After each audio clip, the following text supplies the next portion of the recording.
Good morning and Happy New Year. Dan from DJ Moore Lofts, and today we have an exciting day. So this is day one, and this is Friday the 3rd. Yeah, Friday the 3rd of January, and this is our first loft lifter of the year, and this is our first project of the year. So this is a lovely property in one of the estates in Milton Keynes that we're doing a Velux conversion on. So it's quite nice because obviously it's Baltic this morning. I don't know if you can see the ice. It is freezing, so it's always nice to start off in the new year with a Velux conversion as opposed to a dormer, because being outside with the cold and stuff like that. But yeah, we've got Lawson's here, getting slowly set up, ready. Just trying to position the wagon so that we can basically minimise disruption all of the neighbours, as well as basically being able to unload it effectively. But let's give you a quick little walkthrough of what we're working to. So on this one, it's got solar panels on the front of the property, as you can see there. So we're not going to be putting any windows on the front. We've only got windows on the back on this one. That's kind of the shape of the roof that we're creating. And this is going to be the layout that we're creating. So the stairs are going to go up and over the existing. We've got a little bit of an adjustment. There's a shower there currently that we're going to lose to gain us the space for the stairs. So that's the shower currently that we're going to lose to give us the new space for the staircase. Up and over, and creating a new bedroom with a bathroom and a landing area. And this is going to be for their daughter, so this is going to be their daughter's bedroom. So I've already come out at the beginning of December and had a pre-start meeting with them, talked through all the options and stuff. And yeah, this one has got, because we've got no windows on the front, we've got quite a large window on the back. We've got a 3-in-1 Velux window, which is 1.8 by 1.4, so it's quite a sizable window.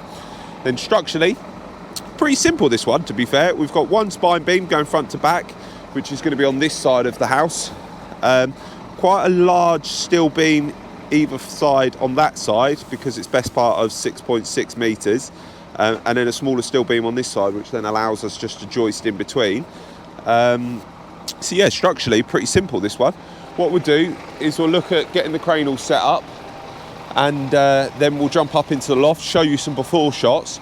Ironically, we've actually converted this property before, so not this house, but we actually have converted this style of property already, and we've done that one as a dormer conversion. So this is a Velux conversion, and then what I'll do is I'll put a link in the subscription below, because what we have done is done the exact same property but as a dormer conversion, so you can see the differences.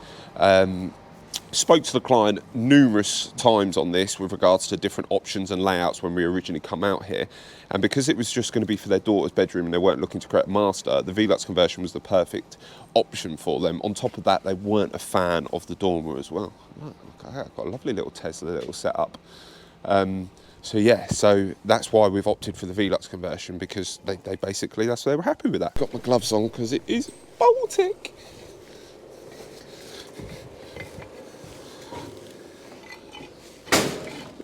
You might be bang on.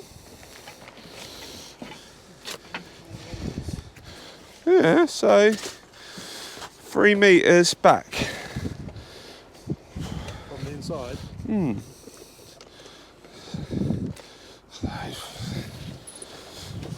Roughly inside skin. Perfect, so nice and set on. So what Darren's done there is we've got a hole set up ready for this spine beam. So he took his best guess, which he's actually got everything right first thing this morning, which is lovely. Basically we've got 2 windows. I don't know if you can see the lower sections there.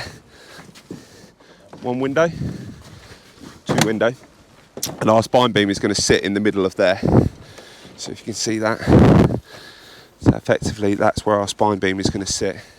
So now it's just getting set up, ready for that basically. I am having a little panic now, seeing these plain tiles. I'm wondering if I've ordered the Veluxes with plain tile flashings. So that is something I'm going to have to check. And worst case, we might have to order new tile flashings for the windows, because I think I might have made a boo-boo there. I think from the ground, for some reason, I've got it in my head. They were EDWs, which were plain tile. A flat tile. Look at that for a garden. So yeah, we'll let Darren crack on, create an opening, and then we'll jump in there and we'll show you the space that we've got to play with to start with. Right, now we've semi-unloaded. We've got everything off the top of the stills. We've got them exposed. You can see all the steel beams that we've got here. These large bearing plates. So they're going to go up where the lads are working, clearing that run at the moment. And then we've got these three, I can't remember what size they were actually. I want to say 365. So quite hefty beams. They're running just over 6 metres long, so they've been spliced into 3 sections, so roughly 2 metres each. To make it nice and strong, so we're in thirds, and then we've got 2 smaller beams that are on the opposite side. But the main priority is getting this 203 column exposed with the angles, because everything hinges on that, so that's our spine beam. So they'll rotate that round, and then we'll start lifting that up and over the house, basically. So now Darren's made the hole. We're basically just getting this area all exposed, ready for that big steel that we just showed you downstairs. So we'll have to cut these binders out. We're already starting to take up the chipboard flooring just in this area here. We'll probably leave the other area down for now, I would suspect the lads will. We're just trying to expose that run there so we can get that main steel in, get the other steels into this area, and then we'll basically unload the rest of the delivery, put that up on the scaffold, get rid of the crane, slow down, evaluate and find out where we are. But as touched on, we've done a dormer conversion of this one. So we've done a small dormer. I say small dormer because we didn't go all the way out to a wall plate on it, but effectively it was stepped in around 1 metre or so. But effectively we have got a conversion identical to this as a dormer conversion. So it'd be interesting to show comparisons between the two at a later stage. And then we've got this same rear apex. I don't know if that shows up on camera. Can you see that down there? It's a bit dark. But yeah, there's a rear apex there that is for storage that we utilise. So we're going to do the same thing on this build as well, is put a storage area in there. So we'll leave the lads to get this area here, and we'll come back to once the crane has started lifting that steel, shall we? So we're now just lifting that beam up high, so we can lift up over that ridge line. And then once we get on the back side, your man with the remote control to the crane, jump around the back, jump up on the scaffold, and basically help us direct it in through that hole. Darren and Greg should be getting a scaffold pole ready so that we can basically roll this in. You would have seen on many of our other videos in-depth explanations on how we get these. Like that is probably an 800 kilo piece of steel. So how we get that through the house pretty simply, utilising the crane and just our hands and a small amount of labour basically to minimise it, so it doesn't end up being too disruptive for the house. Yeah, right, we're going to come down, Greg. Yeah, man.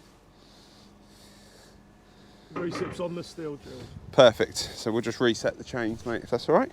You all right to grab the other bearer plate, Darren? So Greg's just putting the bearing plate in place on the other side. Darren's just gone to get the other one. I think we're going to have to cut this batten or remove that batten. I think he's already cut it, but we need to get to that wall plate there. Right, we good? Yeah. We'll start rolling her in. Hands-free camera in now. Put in the little pocket.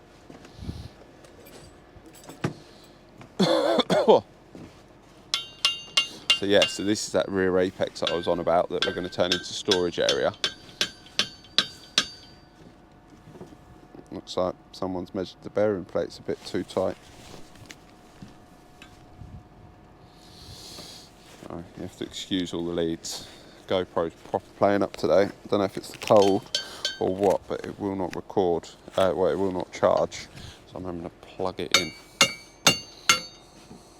You good? Yeah. Right, if we can lower her down a little bit more. Oh, that'll do. Dan, yeah. can you just pull it down a little bit? Yeah, more, or is that all right now? That's fine. Right, we'll roll her in. Hello everyone, I'm Lewis, Dan's editor. Unfortunately the GoPro messed up on the outro, but please remember to like, comment and subscribe, and we'll see you in the next video.